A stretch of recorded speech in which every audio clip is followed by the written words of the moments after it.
I mean, really, no fear. If I could have that half of my life, no fear. Lots of children have no fear. That's the closest way. That's the only way I can describe it. That's not all of it, but it is something to really, really feel. Nina Simone, today would have been her birthday. Had she lived, she made transition. When did she make transition? 2003. She was born this day in 1933 in Tryon, North Carolina. And what is freedom? What is freedom? That was powerful. Welcome back. Today also is the anniversary, the commemoration of the assassination of Malcolm X.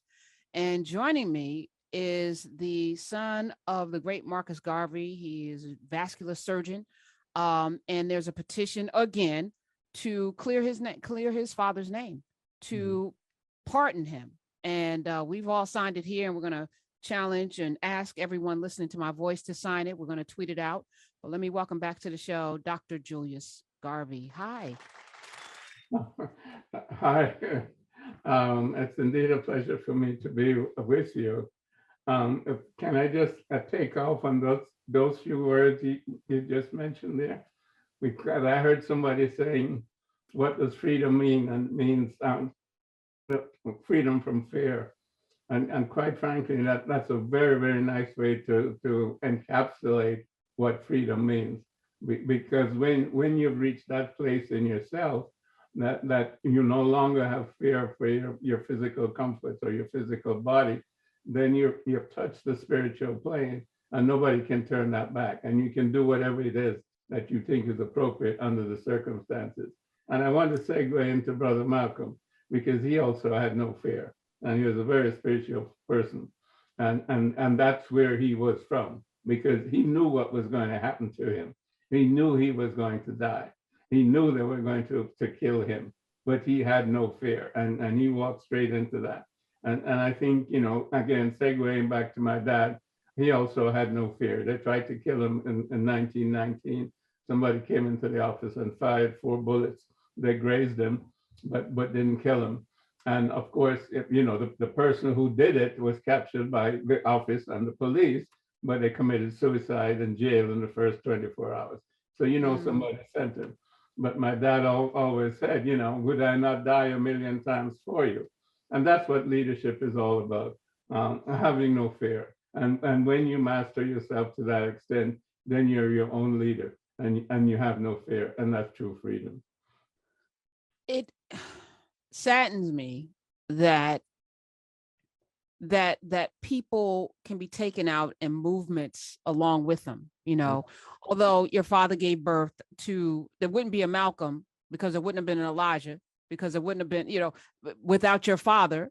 Malcolm's parents were followers of Malcolm, of your father, Marcus Garvey's movement, Queen Mother Moore. Like, there have been so many birthings of your father's vision. And I was asking you off mic, we were talking also about the lunch counters being integrated in America, and how the Urban League was responsible for training people how to endure the slights and the brutality that they would face, and juxtaposing it to Juwan Howard, who yesterday put, after somebody touched him, a melee broke out a little bit, and he slapped an assistant coach, and now, they're calling for his job.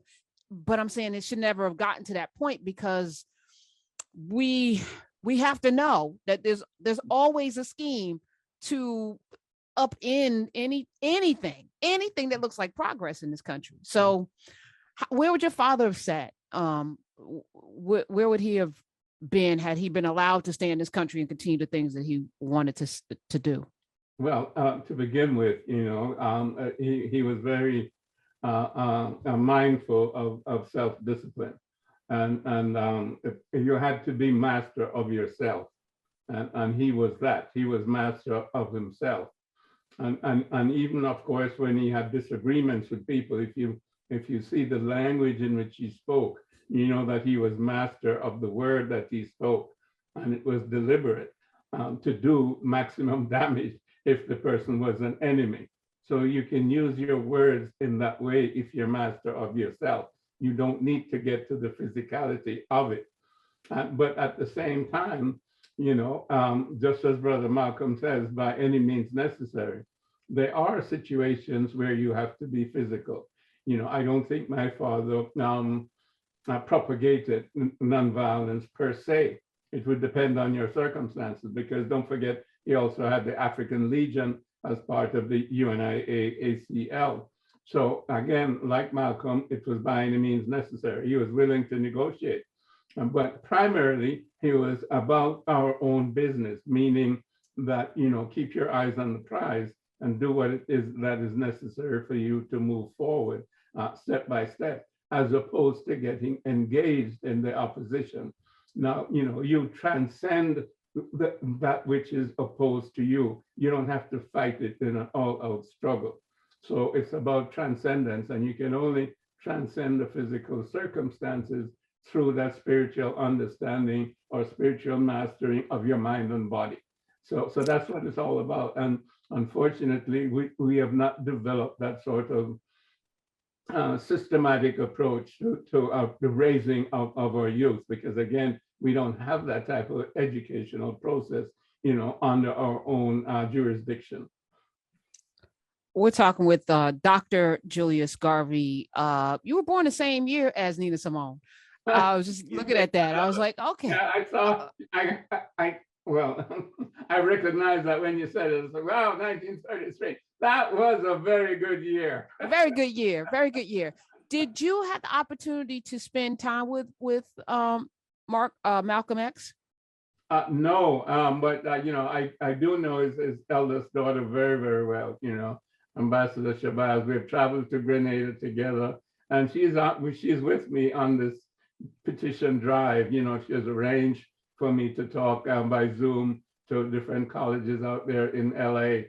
So she's very much a part of the effort, and she's very much cognizant of the fact that Malcolm and Marcus were on the same page. So we're kind of lockstep. She's my little sister. I love it. Now, the petition, and there've been many iterations, because I've signed at least 3 of them over the years. I remember, you were on the show, was it like 5 years ago? I'm not sure whether it's legal for you to sign 3 at the present. No, different ones, different times.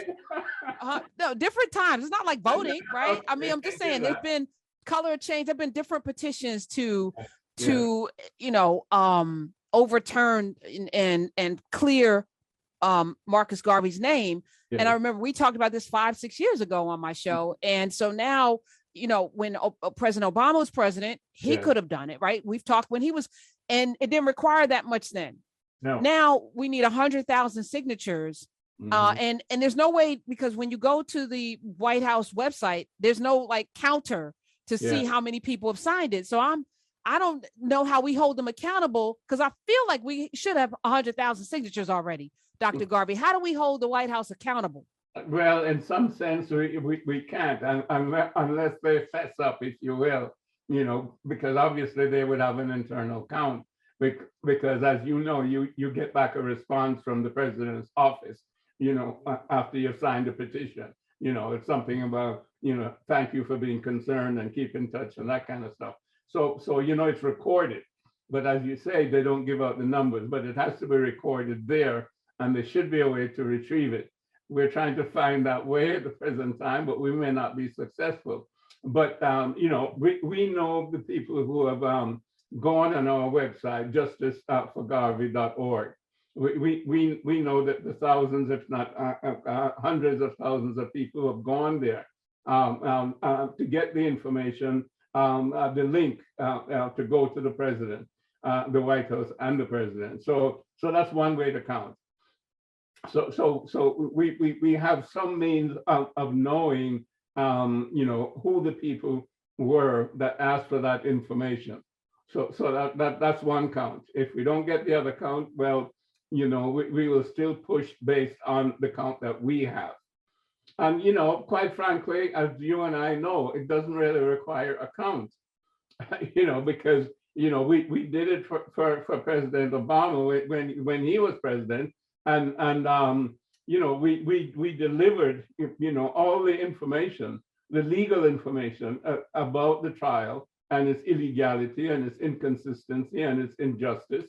And it was all there documented by the law firm, Aitken Gump, which is a Washington-based law firm, international law firm. And they broke the trial down, and all of its inconsistency, it was placed on Obama's desk. So, you know, and it was taken there by somebody from the law firm. As a matter of fact, it was Vernon Jordan, and you know who Vernon Jordan is or was. He's dead now, I think, in the last year. But he placed it on the president's desk.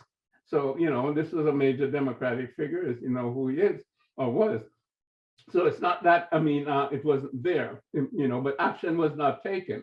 So to say that it requires a certain number of signature is a little bit of a sham, but we're going along with that. But it's disingenuous, actually. That if it's not done at this present time, you know, within this year, shall we say, then, you know, it really says a lot about who Biden is.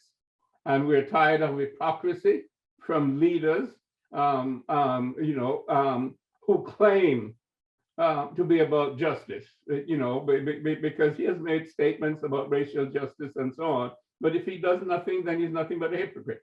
So we will hold him to that if he does nothing. I was talking about, you know, Juneteenth. So today's President's Day. You know, we got Juneteenth, but you know, Election Day is not a holiday. Why not? You know, it's like there's all of these kind of mixed messages. We want to celebrate the presidents that get elected, but we don't want to give you the power to just vote and make it easy for everybody. So it's weird, right? And I think about exonerating Marcus Garvey. Like, what will that do? What will that do for you? What will that do for your family? What will that do for your legacy? What will that do for Black people across the globe? But, you know, it's funny that you just sort of hit on something. You know, what about the Voting Rights Act of 1965? You know, what does it say when people are gerrymandering and trying to prevent African Americans from voting? What does it say about the system? What does it say about the Congress? You know, what does it say about the presidency? If this is not a direct blow at democracy. And it's the same thing, you know, about reparations. And it's the same thing about Marcus Garvey. You cannot have an injustice that is festering and festering and festering for 100 years and you don't correct it. And then you hypocritically say that you have a democracy, you know, where all of your citizens are equal. That's a lie. There's nothing exceptional about a democracy like that. If anything, it's exceptionally unjust and it's exceptionally cruel because it destroys people, it destroys their reputation, and it criminalizes them. Period. For you, it's personal, you know. Well, it's personal and it's collective because, you know, I'm not just me, I'm an African. You know, so wherever I go, I'm an African. So I carry Africa with me, you know, and I represent Africa wherever I go, and I behave accordingly. I would never let anybody trample on me because I'm an African. So I stand up for Africa. And that's what my dad did, and that's what he taught me. So it's personal, yes, but it's collective. This is a slap at African people. Don't forget, he had 6 million followers, and he said he represented 400 million. So that's a slap at African people when you criminalize their leader. So this is justice for African people worldwide. That's my take on it. We're talking with Dr. Julius Garvey. The hashtag is Pardon Marcus Garvey. Pardon Marcus Garvey. Justice, the number 4 Garvey.org is where you can get all the information about how to go about petitioning this White House. But as Dr. Garvey just pointed out, they know Joe Biden. President Joe Biden was Vice President Joe Biden when Vernon Jordan delivered all of the information to President Barack Obama, and he chose not to. And he could have, with the stroke of a pen. Am I correct, Dr. Garvey? With the stroke of a pen. With the stroke of a pen. That's the presidential prerogative. You know, at the same time, you know, going through the Congress is H.R. 148, put there by Yvette Clarke. You know, the congresswoman from New York asking for the exoneration of Marcus Garvey. But that has to go through the House Judiciary Committee, et cetera, et cetera. But what we're talking about, this petition, you know, to deliver a posthumous pardon to Marcus Garvey that says that the trial was unjust and he committed no crime, the president can do it with the stroke of a pen. So why wouldn't he?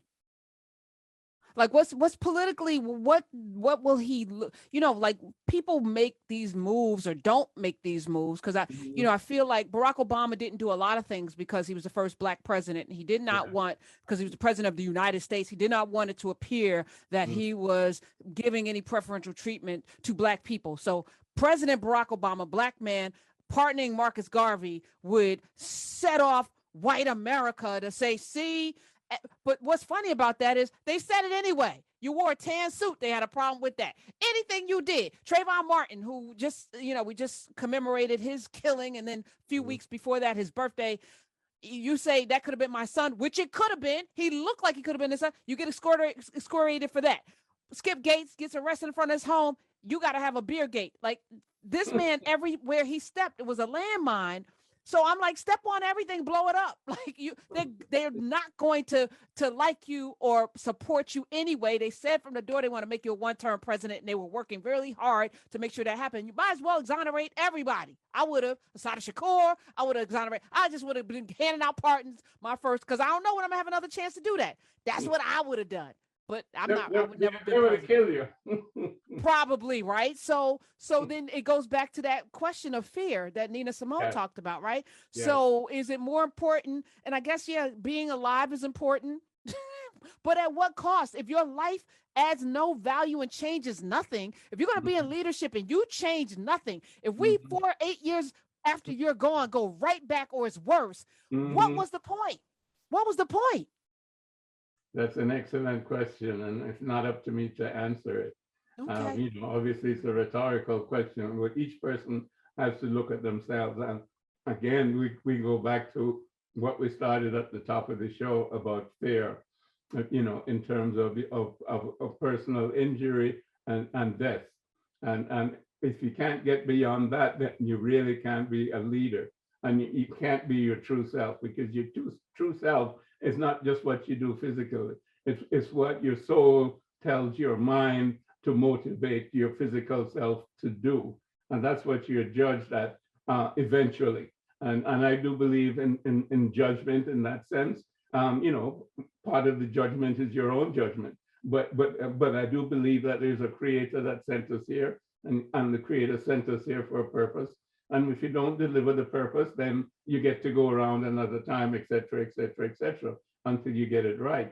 Now, some people get it right and some people don't. Unfortunately, we're in a cycle of time where there's a great deal of evil, as you and I know, specifically over the last 500 years. So, for that cycle of time to be changed, it depends on us and those who are fearless, and those who can see beyond the obstacles. And that's why it's so important for us to educate ourselves and to teach ourselves the history of where we came from in terms of before slavery, of us being the first human beings, of us the first civilization that lasted for 3,000 years. Therefore, we knew the principles of living and the relationship between human beings, as well as the relationship between human beings and the environment. And we see that what has happened now in the last, 500 years of the dominance of Europe, the planet is being destroyed. How many people have been killed? We're about to embark upon probably a whole lot more people being killed. Right now, we're on the precipice of that. Exactly. You can't solve a problem without going to war. You can't sit down, with other people, respect them and honor them, and give them their due, and you take your due. No, you want to dominate the world. And that is the cycle now that has to change. It has to go down for a new cycle to come up. And for me, the new cycle is African humanism, because that's the old cycle that we came from. We put human beings first, not material things first. So material, this scientific materialism, it's over as a paradigm, and we need the paradigm of African humanism.